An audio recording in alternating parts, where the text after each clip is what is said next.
അസാധ്യമായതിനെയും സാധ്യമാക്കി മനുഷ്യജീവിതത്തിൽ കൂടുതൽ നേട്ടങ്ങളും സന്തോഷങ്ങളും കൊണ്ടുവരാനാണ് ശാസ്ത്രത്തെ ഉപയോഗിക്കുന്നത്. അത്തരത്തിലൊരു വലിയ നേട്ടമായിരുന്നു ബീജദാനത്തിലൂടെ കുട്ടികളില്ലാത്തവർക്ക് ഒരു കുഞ്ഞിനെ നൽകുന്ന പ്രക്രിയ. ഗർഭം ധരിക്കാൻ സാധിക്കാത്ത സ്ത്രീകളെ സ്വാഭാവികമായി ഗർഭം ധരിക്കാൻ സഹായിക്കുന്നതിനാണ് പുരുഷൻ സ്വമേധയാ ബീജം ദാനം നൽകുന്നത്. ഇത്തരത്തിൽ ദാനം ചെയ്ത ബീജം കൃത്രിമ ബീജസങ്കലനത്തിലൂടെയോ ഇൻവിട്രോ ഫെർട്ടിലൈസേഷൻ പോലുള്ള പ്രത്യുൽപാദന ചികിത്സയിലൂടെയോ ആണ് ഉപയോഗിക്കുന്നത്. വന്ധ്യതാ പ്രശ്നങ്ങളുള്ള പുരുഷ പങ്കാളികളുള്ള സ്ത്രീകൾ, കുട്ടി വേണമെന്ന് ആഗ്രഹിക്കുന്ന അവിവാഹിതരായ സ്ത്രീകൾ, സ്വവർഗ പങ്കാളികൾ എന്നിവരാണ് പ്രധാനമായും ബീജദാനത്തിന്റെ ഉപയോക്താക്കൾ. എന്നാൽ ഇത് കച്ചവട താൽപര്യത്തിലേക്ക് തിരിഞ്ഞാലോ അത് വലിയ അപകടത്തിലേക്കാവും നയിക്കുക. അത്തരമൊരു ദുരന്തമാണ് യൂറോപ്പിൽ നടന്നുകൊണ്ടിരിക്കുന്നത്. ഇത് വെറും ദാനമല്ല, ബീജദാനം. മറിച്ച് പല രാജ്യത്തിനും നല്ല പ്രതിഫലം ലഭിക്കുന്ന ജോലിയാണ്, ഒരു വലിയ വ്യവസായമാണിത്. 2033 ആകുമ്പോഴേക്കും യൂറോപ്പിലെ ബീജദാന വ്യവസായം 200 കോടി രൂപയോളം മൂല്യമുള്ള ബിസിനസ് സാമ്രാജ്യമായി മാറുമെന്നാണ് കണക്കാക്കപ്പെടുന്നത്. ഇതിൽ തന്നെ ബീജത്തിന്റെ പ്രധാന കയറ്റുമതിക്കാർ ഡെൻമാർക്കുകാരാണ്. ഡാനിഷ് അല്ലെങ്കിൽ വൈക്കിംഗ് ബീജം എന്നാണ് ഡെൻമാർക്കിലെ പുരുഷന്മാരിൽ നിന്നുള്ള ബീജം അറിയപ്പെടുന്നത് തന്നെ. ഈ സാമ്പിളുകൾക്ക് വില കൂടുതലുമാണ്.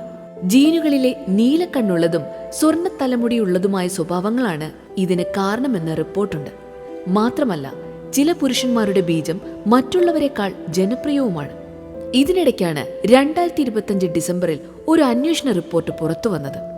ഡെൻമാർക്ക് ആസ്ഥാനമായുള്ള യൂറോപ്യൻ സ്പേം ബാങ്കിന് ESBക്ക് വേണ്ടി 2005 മുതൽ ഒരു വിദ്യാർത്ഥി ബീജദാനം നടത്തിയിരുന്നു. ബീജദാനം നടത്തുന്ന സമയത്ത് ഇയാൾ തികച്ചും ആരോഗ്യവാനായിരുന്നു. അയാൾക്ക് കാര്യമായ അസുഖങ്ങളൊന്നുമില്ലായിരുന്നു. എല്ലാ മെഡിക്കൽ പരിശോധനകളിലും ജനിതക സ്ക്രീനിങ്ങുകളിലും ഒരു കുഴപ്പവും കണ്ടെത്താനായില്ല. 14 രാജ്യങ്ങളിലായി വ്യാപിച്ചു കിടക്കുന്ന 67 ക്ലിനിക്കുകളിലേക്ക് ഡെൻമാർക്കിൽ നിന്നും ഇയാളുടെ ബീജം വിതരണം ചെയ്യപ്പെട്ടു. Denmark, Belgium, Germany, Spain, Greece തുടങ്ങിയ രാജ്യങ്ങളിൽ ഇത്തരത്തിൽ ഏകദേശം 197 കുട്ടികളാണ് ജനിച്ചത്. ബെൽജിയത്തിൽ മാത്രം 38 കുടുംബങ്ങളിലായി 53 കുട്ടികളാണ് ദാതാവിലൂടെ ജനിച്ചത്. നാളുകൾ പലതും കഴിഞ്ഞു. യുവാവിന്റെ ബീജം ഉപയോഗിച്ച് ജനിച്ച കുട്ടികളിൽ 10 പേർക്ക് ല്യൂക്കീപേമിയ, അസ്ഥിയിലെ ക്യാൻസറായ സാർക്കോമ തുടങ്ങിയ രോഗങ്ങൾ ബാധിച്ചതായി സ്ഥിരീകരിച്ചു. ചില കുട്ടികൾ മരണത്തിന് കീഴടങ്ങിയെന്ന വാർത്തയും പുറത്തുവന്നു. ഇതോടെ ഇതിനു പിന്നിൽ എന്തായിരിക്കാമെന്ന അന്വേഷണം തുടങ്ങി. ഞെട്ടിക്കുന്ന വിവരങ്ങളാണ് ഒടുവിൽ കണ്ടെത്തിയത്. ബീജദാനം നടത്തിയ യുവാവിന്റെ ശരീരത്തിൽ ക്യാൻസറിന് കാരണമാകുന്ന അതീവ അപകടകാരിയായ ഒരു ജനിതക പരിവർത്തനമുണ്ടായിരുന്നു. ലിഫ്രോമേനി സിൻഡ്രോം എന്നാണ് ഈ അവസ്ഥയെ പറയുന്നത്. ശരീരത്തിലെ കോശങ്ങളുടെ അമിതമായ വളർച്ചയെ തടയുകയും ട്യൂമറുകൾ വരുന്നത് പ്രതിരോധിക്കുകയും ചെയ്യുന്ന TP53 എന്ന ജീനിലാണ് ഈ തകരാർ സംഭവിച്ചിരിക്കുന്നത്. ഈ ജീൻ ശരിയായി പ്രവർത്തിക്കാത്ത അവസ്ഥയാണ് ലിഫ്രോമേനി സിൻഡ്രോം. ഈ ജനിതക തകരാറോടെ ജനിക്കുന്ന കുട്ടികൾക്ക് അവരുടെ ജീവിത കാലയളവിൽ ക്യാൻസർ വരാനുള്ള സാധ്യത 90% വരെയാണ്. സാധാരണ കുട്ടിക്കാലത്തോ അല്ലെങ്കിൽ യൗവനത്തിലോ ഇത്തരക്കാരിൽ ക്യാൻസർ പിടിപെടാൻ സാധ്യതയുണ്ട്. എന്നാൽ പരിശോധനകളിലൊന്നും യുവാവിന്റെ ശരീരത്തിൽ എന്തുകൊണ്ടാണ് ഇത് കണ്ടെത്താതിരുന്നത്? കാരണം ഇദ്ദേഹത്തിന്റെ ശരീരത്തിലെ എല്ലാ കോശങ്ങളിലും ഈ ജനിതക തകരാർ ഉണ്ടായിരുന്നില്ല. ശാസ്ത്രീയമായി മൊസൈസിസം എന്നാണ് ഈ അവസ്ഥയെ പറയുന്നത്. ഈ അവസ്ഥയിൽ ദാതാവിന്റെ രക്തപരിശോധനയിൽ തകരാറുകൾ കണ്ടെത്താനാവില്ല. എന്നാൽ യുവാവിന്റെ ബീജകോശങ്ങളിൽ 20% ഈ മ്യൂട്ടേഷൻ ബാധിച്ചിരുന്നു. അതിനാലാണ് പരിശോധനകളിലൊന്നും തന്നെ ഇത് കണ്ടെത്താനാവാഞ്ഞത്. ബീജബാങ്കുകളുടെ പ്രവർത്തനത്തിലുള്ള ഗുരുതരമായ വീഴ്ച കൂടിയാണ് ഈ സംഭവം. 2020 തന്നെ ഒരു കുട്ടിക്ക് ക്യാൻസർ ബാധിച്ചതിനെ തുടർന്ന് ഈ ദാതാവിനെക്കുറിച്ച് സംശയങ്ങൾ ഉയർന്നിരുന്നു. എന്നാൽ അന്ന് അവർ ഇത് അവസാനിപ്പിച്ചില്ല.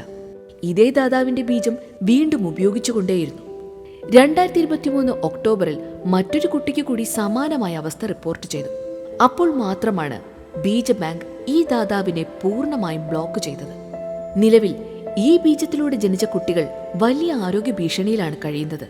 അവർക്ക് ജീവിതകാലം മുഴുവൻ കൃത്യമായ ഇടവേളകളിൽ ഫുൾ ബോഡി MRI, അൾട്രാസൗണ്ട് തുടങ്ങിയ പരിശോധനകൾക്ക് വിധേയരാകേണ്ടി വരും. ക്യാൻസർ ലക്ഷണങ്ങൾ പ്രാരംഭഘട്ടത്തിൽ തന്നെ കണ്ടെത്തി ചികിത്സിക്കുക മാത്രമാണ് ഏക പോംവഴി.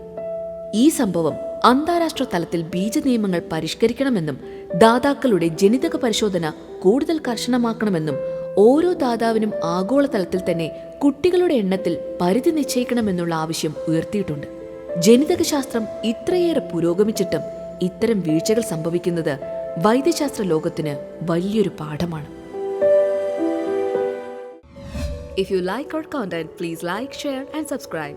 Enable the bell icon to get the next interesting videos notification.